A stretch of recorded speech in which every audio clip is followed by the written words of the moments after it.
संविधान संशोधन की प्रक्रिया, प्रोसेस ऑफ अमेंडमेंट। भारत का संविधान अपनी संरचना में स्थिरता और लचीलापन दोनों को समाहित करता है। यह संविधान को न केवल मजबूत बनाता है, बल्कि समय के साथ बदलती आवश्यकताओं को पूरा करने की क्षमता भी देता है। संविधान संशोधन की प्रक्रिया को अनुच्छेद 368 आर्टिकल 368 में स्पष्ट रूप से परिभाषित किया गया है। संविधान संशोधन का उद्देश्य एक समय के साथ बदलाव करना, समाज में बदलती जरूरतों और नई चुनौतियों का सामना करने के लिए। दो, लोकतांत्रिक मूल्यों की रक्षा करना, नागरिक अधिकारों को सुनिश्चित करने और मजबूत बनाने के लिए। 3, संवैधानिक संस्थाओं की प्रासंगिकता बनाए रखना, प्रशासनिक, न्यायिक और विधायी प्रणालियों को अद्यतन करना। संविधान संशोधन का अधिकार। भारतीय संविधान संशोधन का अधिकार संसद को देता है, लेकिन यह प्रक्रिया पूरी तरह से संसद तक सीमित नहीं है। कुछ मामलों में राज्यों की स्वीकृति भी आवश्यक होती है। संविधान संशोधन की प्रक्रिया को इस प्रकार से पूरा किया जाता है।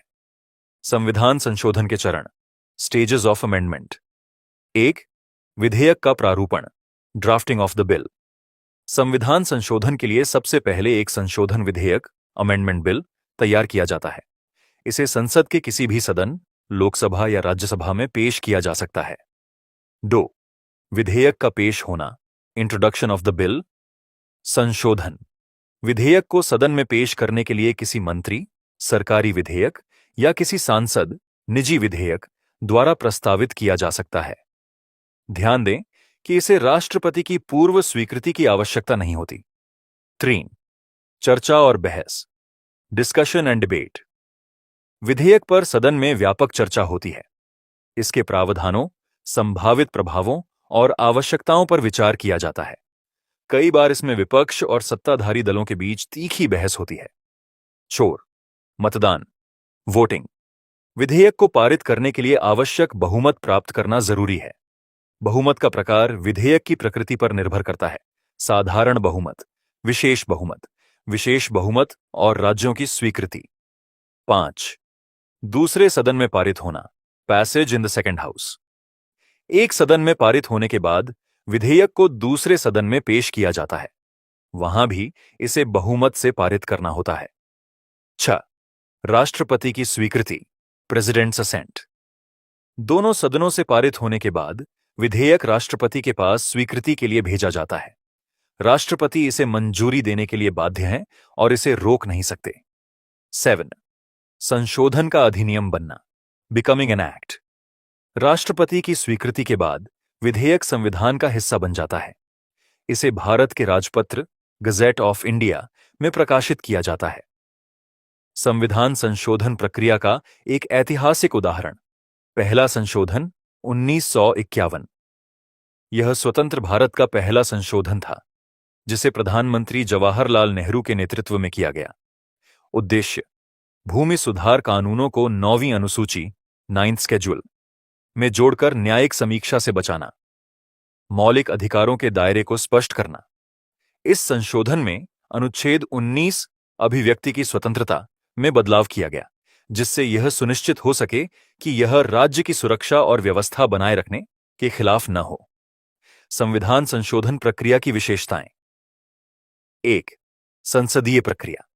संविधान संशोधन केवल संसद के माध्यम से किया जा सकता है। 2, न्यायिक समीक्षा।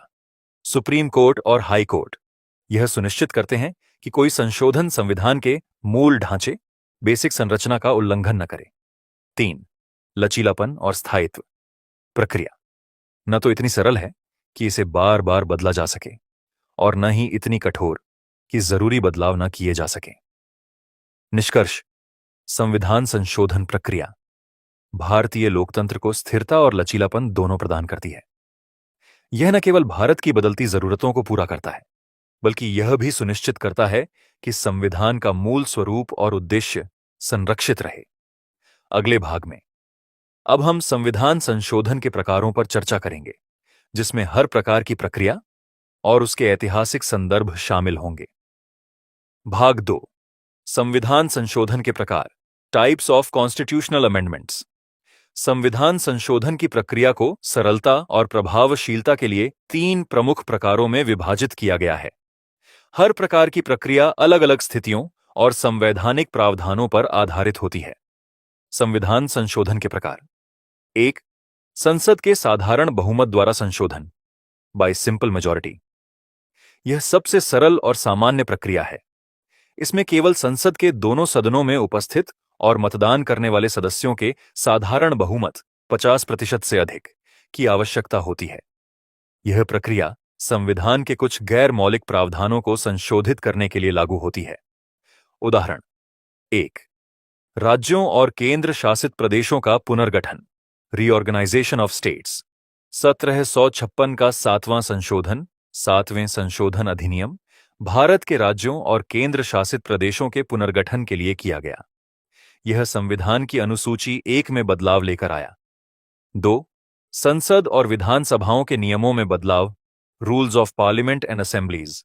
संसद और राज्यों की विधानसभाओं के कामकाज से संबंधित प्रावधानों को साधारण बहुमत से बदला जा सकता है। 3.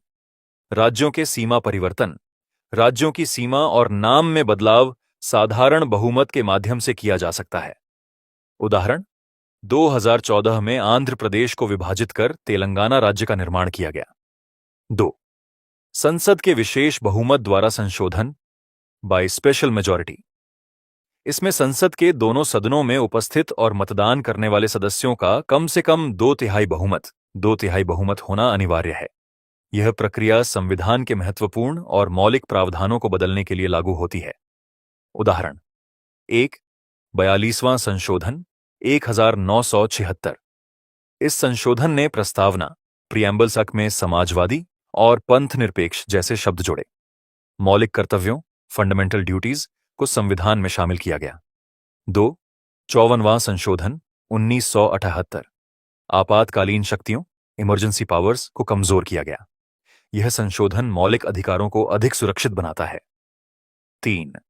अनुच्छेद 368 में संशोधन, संविधान संशोधन की प्रक्रिया को अधिक प्रभावी और न्यायिक रूप से संरक्षित बनाने के लिए। 3. संसद के विशेष बहुमत और राज्यों की स्वीकृति द्वारा संशोधन, by special majority and state ratification.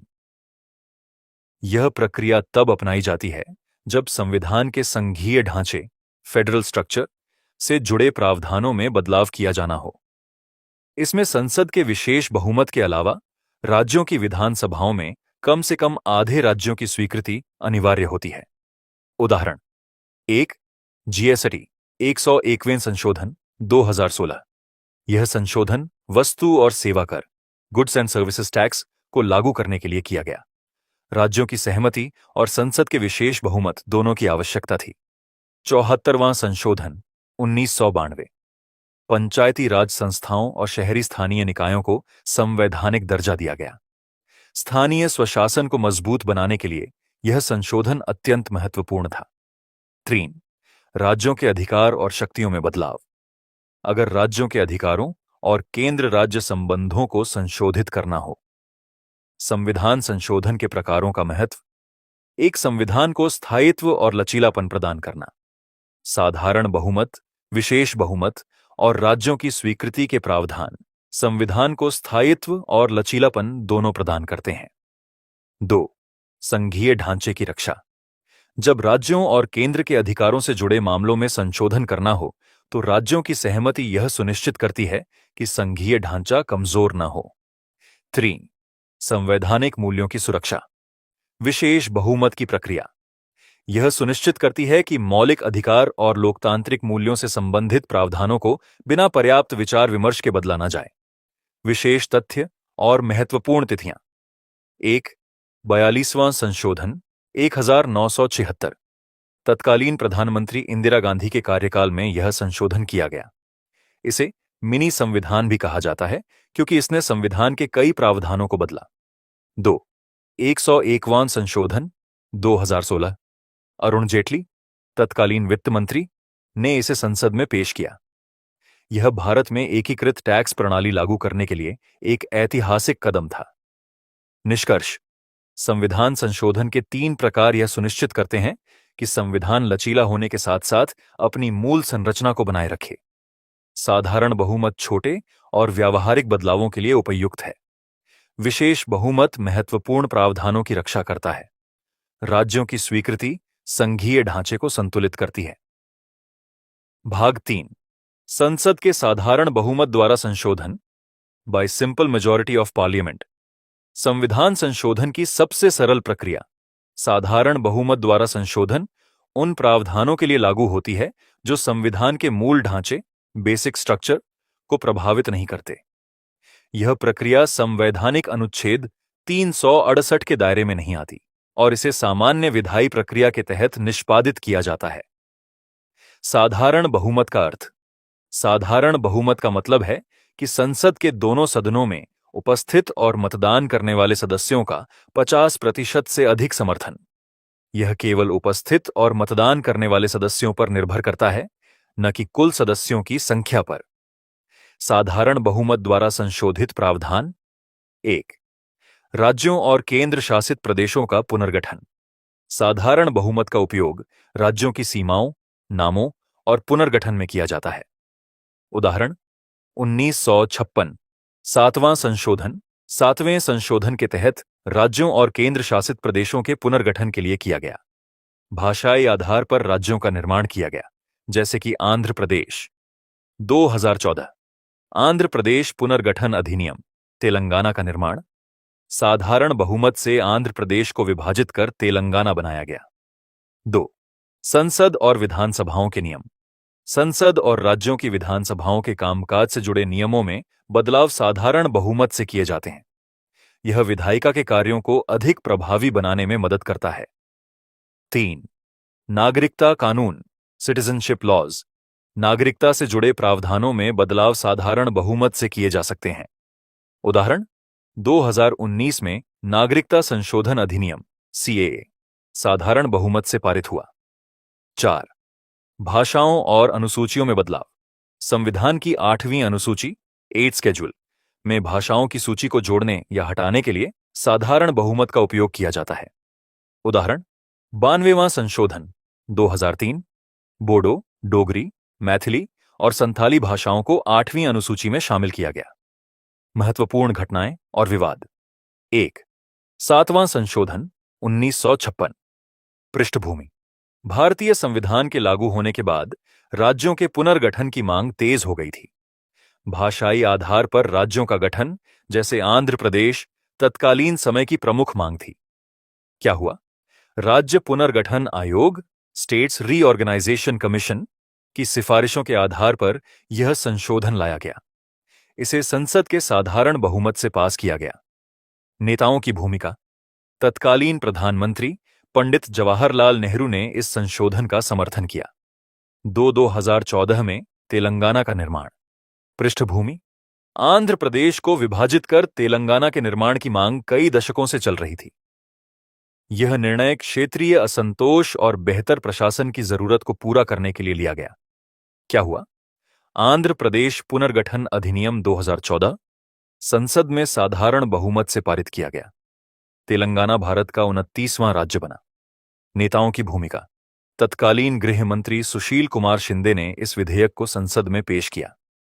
साधारण बहुमत प्रक्रिया की विशेषताएं।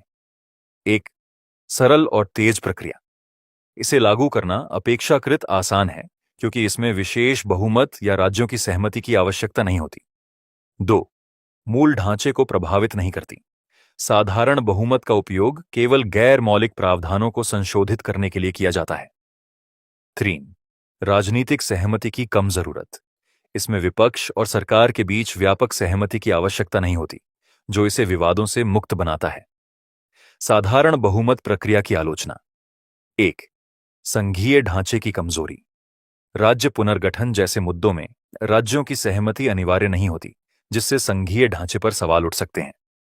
2, बहुमत का दुरुपयोग। मार्सेल लिंक की ट्रेडिंग मनोविज्ञान के समान यहां भी अति सरलीकरण या अति विश्वास जैसी समस्याएं उत्पन्न हो सकती हैं। सत्तारूढ़ पार्टी साधारण बहुमत का दुरुपयोग कर सकती है। 3, जटिल मामलों में उपेक्षा। भाषाई या क्षेत्रीय असंतोष से जुड़े मुद्दों को केवल साधारण बहुमत से सुलझाना हमेशा प्रभावी नहीं होता। उदाहरण। प्रश्न। यूपीएससी और अन्य परीक्षाओं के लिए। 1। प्रश्न, संविधान में राज्यों और केंद्र शासित प्रदेशों के पुनर्गठन के लिए कौन सी प्रक्रिया अपनाई जाती है? 90वें संविधान संशोधन के तहत किन भाषाओं को 8वीं अनुसूची में जोड़ा गया? ए. मैथिली, संथाली, कोंकणी, सिंधी। बी. मैथिली, बोडो, डोगरी, संथाली। सी. कोंकणी, बोडो, सिंधी, डोगरी। डी. बोडो, संथाली, तेलुगु, कन्नड़। उत्तर बी. मैथिली, बोडो, डोगरी, संथाली। निष्कर्ष, साधारण बहुमत द्वारा संशोधन भारतीय संविधान को समय के साथ प्रासंगिक बनाए रखने का एक सरल और प्रभावी तरीका है। यह सुनिश्चित करता है कि संविधान में आवश्यक बदलाव आसानी से किए जा सकें, बिना मूल ढांचे को प्रभावित किए। भाग 4, संसद के विशेष बहुमत द्वारा संशोधन by special majority of parliament. भारतीय संविधान के महत्वपूर्ण और मूलभूत प्रावधानों में संशोधन करने के लिए संसद के विशेष बहुमत स्पेशल मेजॉरिटी की आवश्यकता होती है। यह प्रक्रिया जटिल और सख्त है क्योंकि यह संविधान के मौलिक सिद्धांतों और संरचनाओं से संबंधित है। विशेष बहुमत का प्रावधान यह सुनिश्चित करता है कि संविधान में संशोधन व्यापक सहमति और गंभीर विचार विमर्श के बाद ही हो। विशेष बहुमत का अर्थ, विशेष बहुमत स्पेशल मेजॉरिटी का मतलब है कि संसद के दोनों सदनों, लोकसभा और राज्यसभा में उपस्थित और मतदान करने वाले सदस्यों के 2/3 का समर्थन आवश्यक है। साथ ही सदन के कुल सदस्यों, टोटल मेंबरशिप का कम से कम आधा 50% बहुमत भी जरूरी है। उदाहरण, अगर लोकसभा में कुल 545 सदस्य हैं तो कम से कम 273 सदस्य उपस्थित होने चाहिए और उनमें से 2/3 यानी लगभग 182 सदस्यों का समर्थन आवश्यक होगा। विशेष बहुमत द्वारा संशोधित प्रावधान इस प्रक्रिया के तहत संविधान के महत्वपूर्ण और मौलिक प्रावधानों में संशोधन किया जाता है। इनमें शामिल हैं: 1. मौलिक अधिकार, फंडामेंटल राइट्स। मौलिक अधिकारों में संशोधन विशेष बहुमत से किया जाता है। उदाहरण, 42वां संशोधन सोलन, शिक्षा का अधिकार, राइट टू एजुकेशन को नीति निर्देशक तत्वों से मौलिक अधिकारों में जोड़ा गया। 54वां संशोधन 2778, संपत्ति का अधिकार, राइट टू प्रॉपर्टी को मौलिक अधिकारों की सूची से हटाया गया। प्रिंसिपल्स ऑफ स्टेट पॉलिसी, नीति निर्देशक तत्वों को संविधान के उद्देश्यों के अनुरूप बनाने के लिए संशोधित किया जा सकता है। उदाहरण, 42वां संशोधन 1776, समान नागरिक संहिता, यूनिफॉर्म सिविल कोड को अधिक प्राथमिकता दी गई। पर्यावरण संरक्षण को नीति निर्देशक तत्वों में शामिल किया गया। 3. न्यायपालिका और संसद के अधिकार। संसद और न्यायपालिका के अधिकारों में संशोधन के लिए भी विशेष बहुमत आवश्यक है। उदाहरण, 99वां संशोधन 2014, राष्ट्रीय न्यायिक नियुक्ति आयोग NGAC का गठन। हालांकि यह बाद में सुप्रीम कोर्ट द्वारा रद्द कर दिया गया। 4. राष्ट्रपति और राज्यों के अधिकार। राष्ट्रपति और राज्यों के अधिकारों में बदलाव भी विशेष बहुमत के तहत किए जाते हैं। उदाहरण, 24वां संशोधन 1971, संसद को मौलिक अधिकारों में संशोधन करने की शक्ति दी गई। महत्वपूर्ण घटनाएं और ऐतिहासिक संशोधन 1। 42वां संशोधन 1976, इसे मिनी संविधान भी कहा जाता है, तत्कालीन प्रधानमंत्री इंदिरा गांधी के शासनकाल में लागू किया गया। प्रमुख बदलाव: प्रस्तावना प्रियम्बल में समाजवादी, सोशलिस्ट और पंथनिरपेक्ष सेक्युलर शब्द जोड़े गए। मौलिक कर्तव्यों फंडामेंटल ड्यूटीज को संविधान में शामिल किया गया। नीति निर्देशक तत्वों को मजबूत किया गया। 2. 54वां संशोधन 97, यह संशोधन जनता पार्टी सरकार द्वारा आपातकाल के दुष्प्रभावों को हटाने के लिए लाया गया। प्रमुख बदलाव: राष्ट्रपति को आपातकाल लागू करने की शक्तियों को सीमित किया गया। संपत्ति के अधिकार को मौलिक अधिकारों की सूची से हटाकर कानूनी अधिकार लीगल राइट बनाया गया। 3. 73वां और 74वां संशोधन 1992, पंचायत राज और नगर निकायों को संवैधानिक दर्जा दिया गया। प्रमुख उद्देश्य: स्थानीय शासन को अधिक सशक्त और प्रभावी बनाना, ग्रामीण और शहरी विकास को बढ़ावा देना। विशेष बहुमत प्रक्रिया की विशेषताएं: 1. लोकतांत्रिक सहमति। संशोधन के लिए व्यापक राजनीतिक और सामाजिक सहमति की आवश्यकता होती है। 2. संविधान के मूल ढांचे की रक्षा। विशेष बहुमत सुनिश्चित करता है कि संविधान के मूल ढांचे बेसिक स्ट्रक्चर से छेड़छाड़ न हो। 3. विवादों का समाधान। संसद में संशोधन के दौरान विभिन्न दलों और विचारधाराओं के बीच बहस और चर्चा से विवादों का समाधान किया जा सकता है। विशेष बहुमत प्रक्रिया की आलोचना। 1. अत्यधिक जटिल। इस प्रक्रिया में बहुत अधिक राजनीतिक सहमति की आवश्यकता होती है, जिससे संशोधन करना कठिन हो सकता है। 2. राजनीतिक स्वार्थ।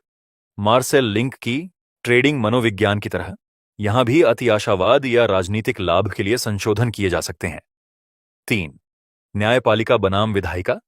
कई बार संसद द्वारा किए गए संशोधन न्यायपालिका द्वारा असंवैधानिक घोषित कर दिए जाते हैं।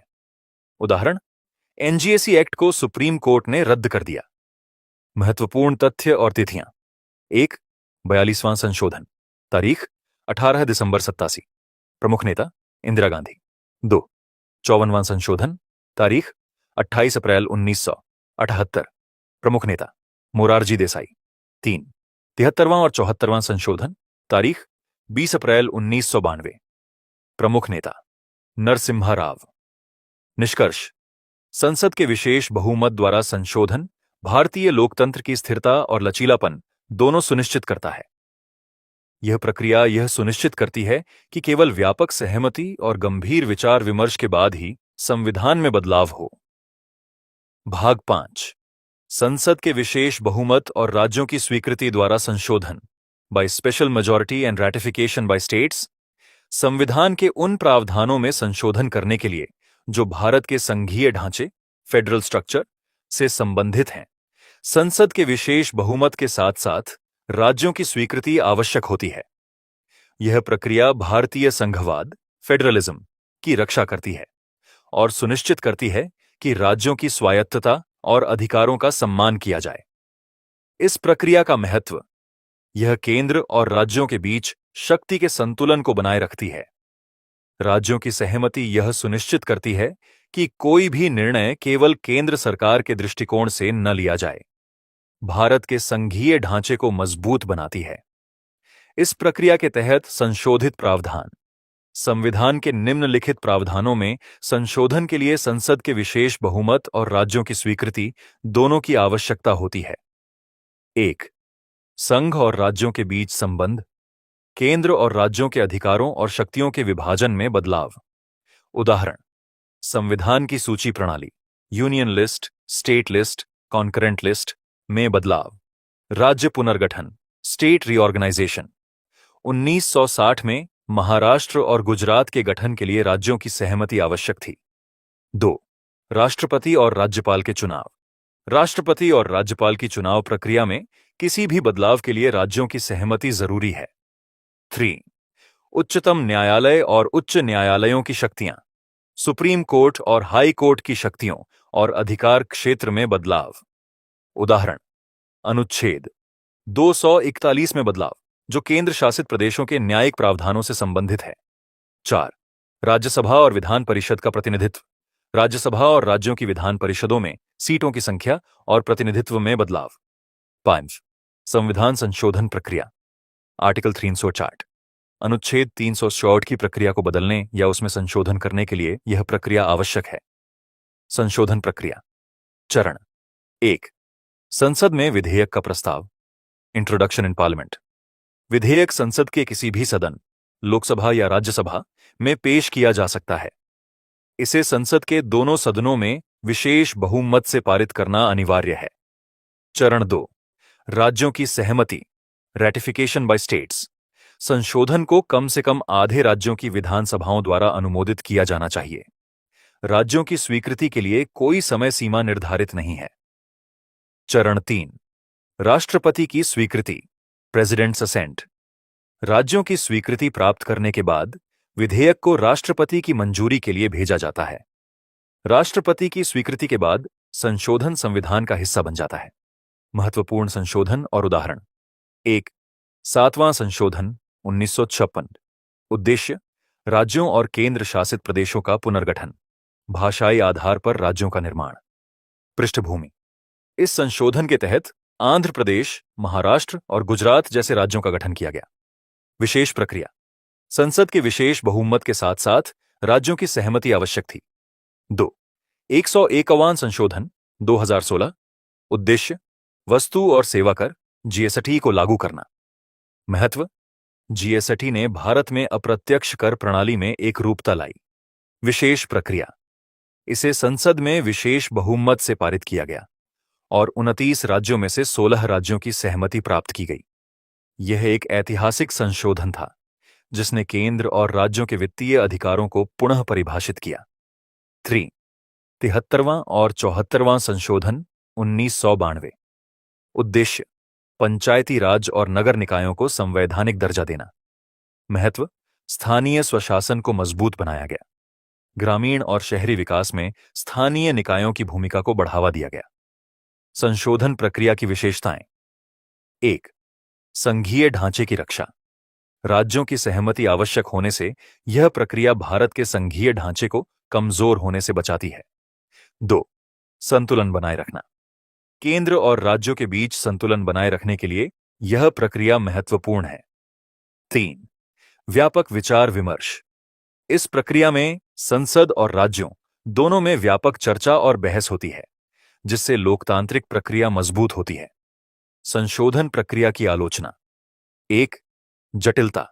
संसद और राज्यों की स्वीकृति प्राप्त करना समय साध्य और जटिल हो सकता है। यह प्रक्रिया कई बार आवश्यक सुधारों में देरी का कारण बनती है। 2. राजनीतिक गतिरोध। राजनीतिक असहमति के कारण कई बार संशोधन लंबित रह जाते हैं। उदाहरण जीएसटी पर प्रारंभिक चर्चा में राज्यों और केंद्र के बीच काफी विवाद हुआ। 3. क्षेत्रीय असंतोष।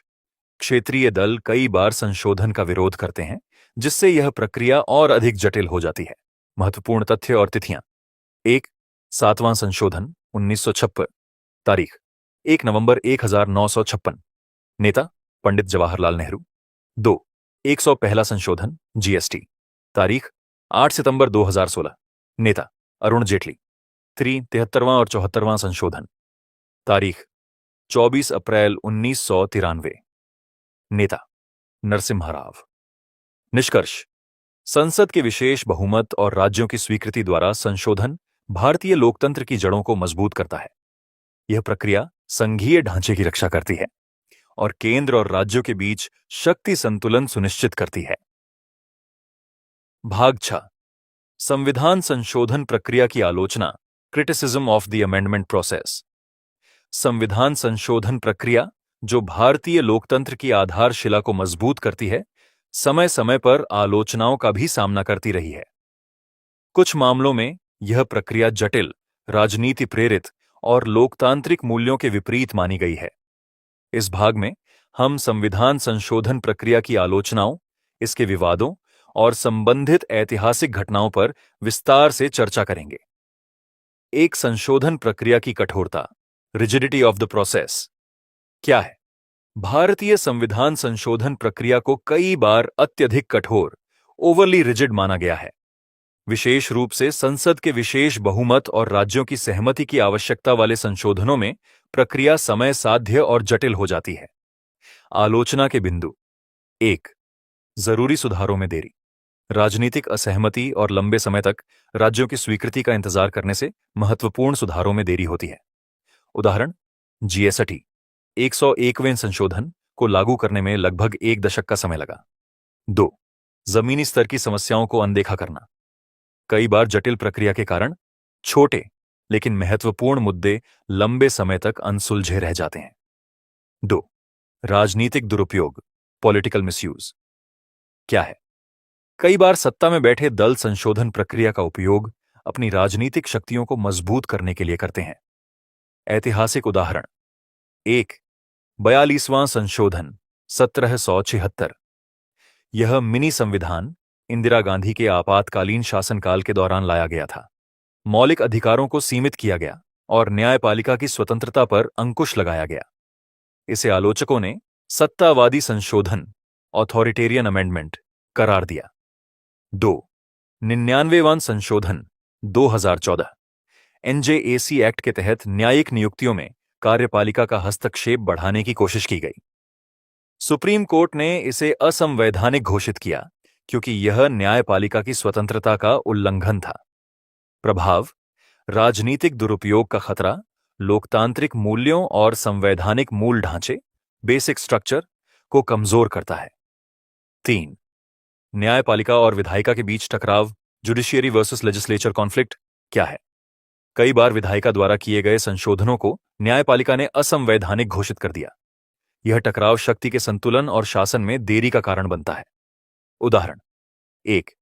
24वां संशोधन 1971, संसद को मौलिक अधिकारों में संशोधन का अधिकार दिया गया।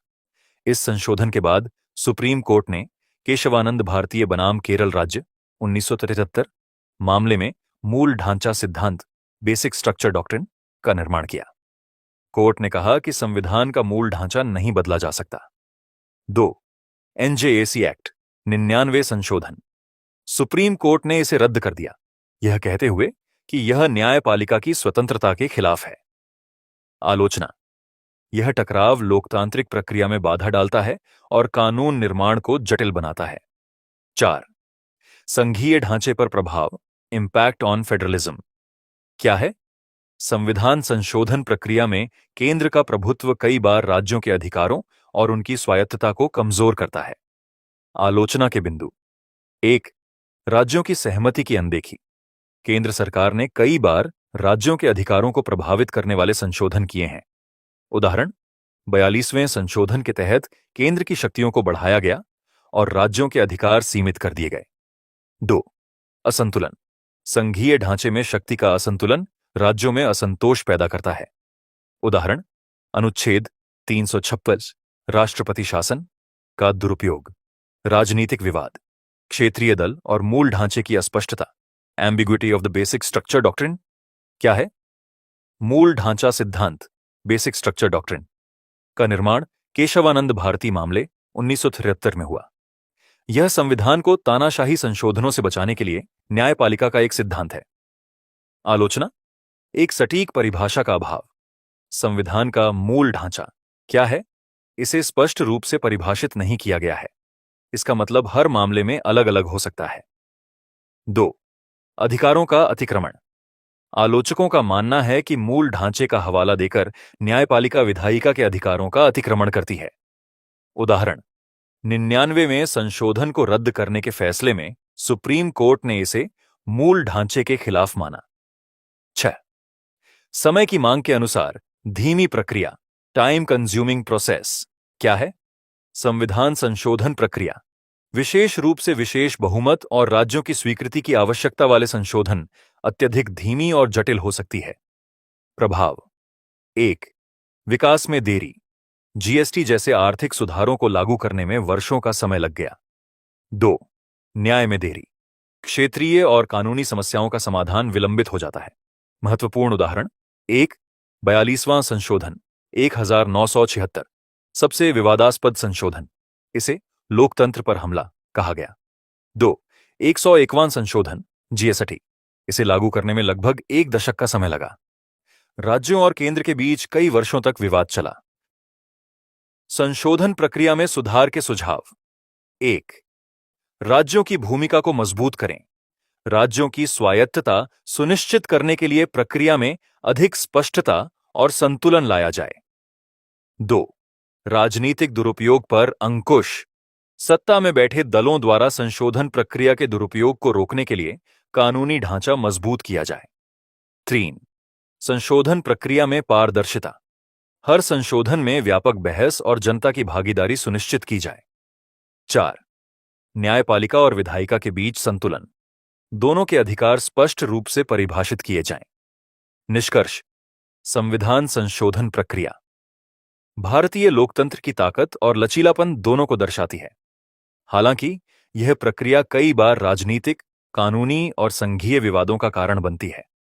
इसे और अधिक प्रभावी, पारदर्शी और संतुलित बनाने की आवश्यकता है ताकि संविधान के मूल उद्देश्यों और लोकतांत्रिक मूल्यों को संरक्षित किया जा सके। भाग 7: संविधान संशोधन के ऐतिहासिक महत्व और प्रभाव, historical significance and impact of constitutional amendments. संविधान संशोधन भारतीय लोकतंत्र का एक अभिन्न हिस्सा है। इसके माध्यम से संविधान को समय के साथ बदलती आवश्यकताओं और परिस्थितियों के अनुरूप ढाला गया है।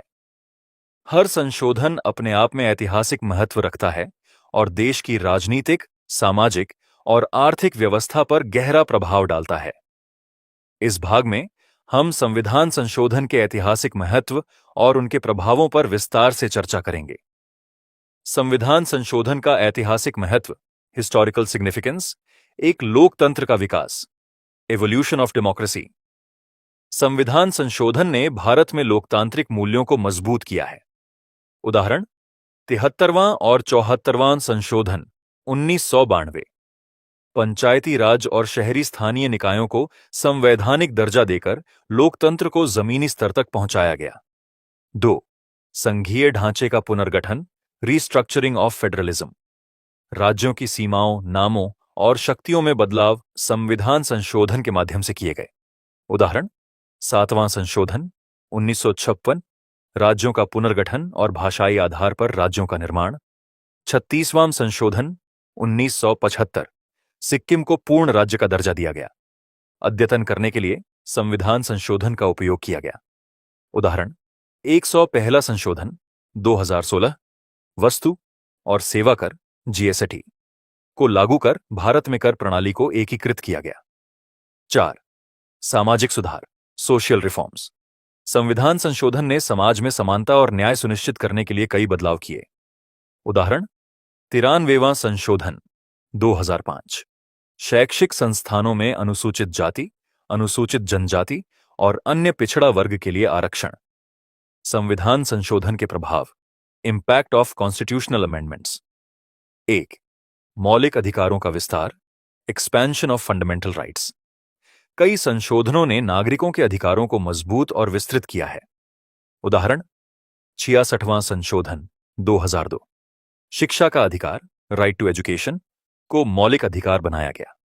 44वां संशोधन 97, संपत्ति का अधिकार, मौलिक अधिकारों की सूची से हटाकर कानूनी अधिकार, लीगल राइट बना दिया गया। 2. नीति निर्देशक तत्वों को मजबूती। संविधान संशोधन ने नीति निर्देशक तत्वों को मौलिक अधिकारों के समान महत्वपूर्ण बना दिया। उदाहरण: 42वां संशोधन 1676, पर्यावरण संरक्षण और समान न्याय को नीति निर्देशक तत्वों में जोड़ा गया। 3.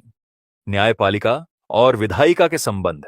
संविधान संशोधन ने न्यायपालिका और विधायिका के अधिकारों और शक्तियों को परिभाषित किया। उदाहरण: 24वां संशोधन 1971, संसद को मौलिक अधिकारों में संशोधन का अधिकार दिया गया। 99वां संशोधन 1214, एनजेसी एक्ट के माध्यम से न्यायिक नियुक्तियों में कार्यपालिका की भूमिका बढ़ाने की कोशिश की गई। 4. संघीय ढांचे का सुदृढ़ीकरण, स्ट्रेंथनिंग फेडरलिज्म। राज्यों और केंद्र के बीच अधिकारों और शक्तियों के संतुलन को बनाए रखने के लिए संशोधन किए गए। उदाहरण: 101 संशोधन जीएसटी, राज्यों और केंद्र के कर अधिकारों को परिभाषित किया गया। 5. राजनीतिक सुधार, पॉलिटिकल रिफॉर्म्स। संविधान संशोधन ने राजनीति में सुधार लाने के लिए कई प्रावधान जोड़े। उदाहरण: 52वां संशोधन 1985, दल बदल विरोधी कानून, एंटी डिफेक्शन लॉ लागू किया गया। 91वां संशोधन 3003, मंत्रिपरिषद का आकार लोकसभा या विधानसभा के सदस्यों की कुल संख्या के 15% तक सीमित किया गया। महत्वपूर्ण ऐतिहासिक संशोधन और उनके प्रभाव। 1. पहला संशोधन 1901 पर। उद्देश्य: भूमि सुधार कानूनों को न्यायिक समीक्षा से बचाना। मौलिक अधिकारों की व्याख्या स्पष्ट करना। प्रभाव: भूमि सुधार ने किसानों को सामाजिक और आर्थिक न्याय प्रदान किया। 2. 40वां संशोधन 776।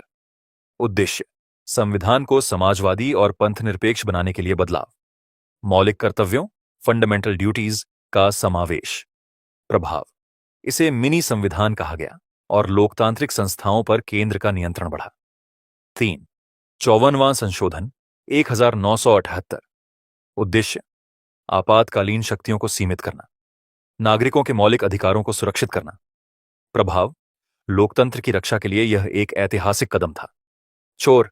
73वां और 74वां संशोधन 1992। उद्देश्य: स्थानीय स्वशासन को मजबूत बनाना। प्रभाव: यह भारत में जमीनी स्तर पर लोकतंत्र के लिए एक महत्वपूर्ण कदम था। संविधान संशोधन प्रक्रिया में सुधार की आवश्यकता। हालांकि संविधान संशोधन ने भारतीय लोकतंत्र को समय के साथ प्रासंगिक बनाए रखा है, फिर भी इसमें सुधार की आवश्यकता है। 1. प्रक्रिया को सरल बनाना। जटिल और समय साध्य प्रक्रिया को अधिक प्रभावी और तेज बनाया जाना चाहिए। 2. संघीय संतुलन। केंद्र और राज्यों के अधिकारों के बीच संतुलन बनाए रखने के लिए और अधिक स्पष्टता होनी चाहिए। 3. पारदर्शिता और सार्वजनिक भागीदारी। संशोधन प्रक्रिया में जनता और नागरिक समाज की भागीदारी को बढ़ावा देना चाहिए। निष्कर्ष: संविधान संशोधन भारत के लोकतंत्र को स्थिरता और लचीलापन प्रदान करता है। यह समय के साथ बदलते सामाजिक, राजनीतिक और आर्थिक परिवर्तनों के अनुसार संविधान संशोधन से जुड़े प्रश्न अपनी राय और उत्तर कमेंट में दें। पहला संविधान संशोधन 1951 क्यों किया गया था? संविधान संशोधन प्रक्रिया किस अनुच्छेद में वर्णित है?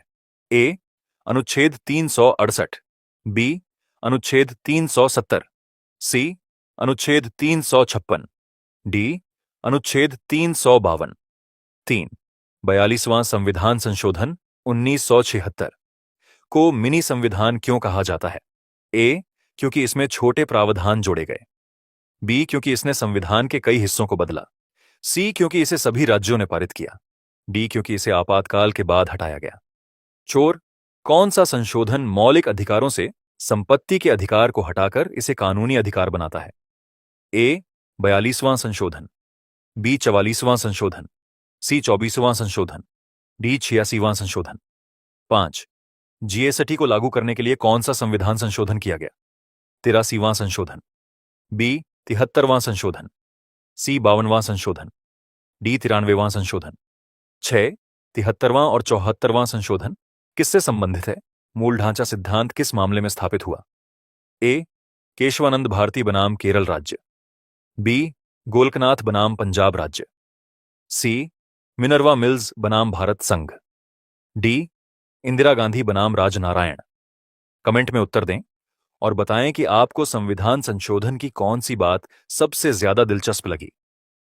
आपके उत्तर और राय दूसरों के लिए सीखने का जरिया बन सकते हैं, तो अपने विचार जरूर साझा करें। आपने आज हमारा अध्याय 10 संविधान का संशोधन सुना। हमें उम्मीद है कि यह जानकारी आपके लिए उपयोगी साबित हुई होगी और इससे आपको भारतीय संविधान को बेहतर तरीके से समझने में मदद मिली होगी। हमारी कोशिश है कि हम आपको हर विषय पर सटीक, विस्तृत और उपयोगी जानकारी प्रदान करें, जो आपकी पढ़ाई और सफलता की दिशा में सहायक हो।